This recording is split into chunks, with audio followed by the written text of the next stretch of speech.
জালকাঠি সদর কীর্তিপাশা ইউনিয়নের ডুমুরিয়া গ্রামে অবস্থিত ডুমুরিয়া খালের উপর নির্মিত বাঁশের সাঁকো এখন এই গ্রামের গলার কাঁটা হয়ে দাঁড়িয়েছে। সাঁকো পার হতে গিয়ে খালে পড়ছেন বেশ কয়েকজন বৃদ্ধ ও স্কুলগামী শিশুরা। স্থানীয়দের অভিযোগ, এখানে আগে একটি সেতু ছিল, সেটা জরাজীর্ণ হওয়ায় প্রায় ৩ মাস আগে কর্তৃপক্ষ সেটা খুলে নিয়ে যায়। এরপর নতুন সেতু নির্মাণে গড়িমসি করছে তারা। অতি দ্রুত সেতু নির্মাণের দাবি এলাকাবাসীর। আমাদের এই ব্রিজটি হওয়া একান্ত প্রয়োজন, কেননা আমার এই নাতি ব্রিজ থেকে পড়ে গেছে এক।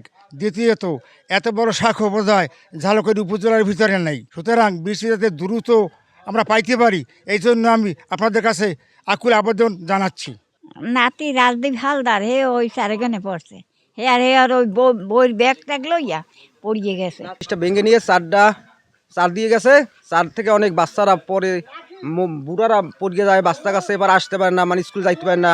বাজারে লোকজন আসতে পারে না, এই সাঁকু পাঠাইতে পারে না। ডেলি 10 জনে জিগায় আমার কাছে। আমি এই গ্রাম পুলিশ, আমারও দায়িত্ব আছে, পোল আমি করিয়ে রাখছি পায়রা পত্তন দিয়ে। কিন্তু মাল জিনিস নিয়ে গেছে, কইছে 15 দিনের মধ্যে আমরা ঠিক করিয়ে নিয়ে আসবো।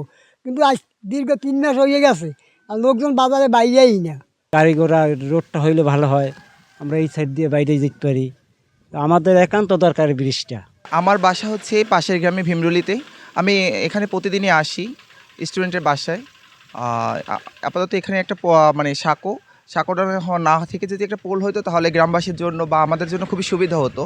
এটা অনেক রিস্ক হয়ে যায় আসলে আসা যাওয়ার জন্য। আমাদের ওই পূর্বপাড়া একটা স্কুল আছে, কিন্তু এই চারটার জন্য আমাদের খুব সমস্যা হতে আছে। বাচ্চারা এর মধ্যে কিছুদিন আগে পড়ে গেছে, এবার এই 3, 4, 5, 7 দিন আগে 2জন মুরব্বী পড়ে গেছে। আমাদের এই চারটা থেকে ব্রিজের মধ্যে আমাদের ইমার্জেন্সি দরকার। ওপারে হেরিংমনের রাস্তা আছে একটা, কিন্তু সেই রাস্তার জন্য আমাদের অনেক দূর থেকে গাড়ি নিয়ে আসলে ওই পাশে খেজুরা গ্রাম থেকে আসতে হয়। কিন্তু এই ব্রিজ আমাদের বাজারের জন্য এই ব্রিজ আমাদের অতি দ্রুত দরকার।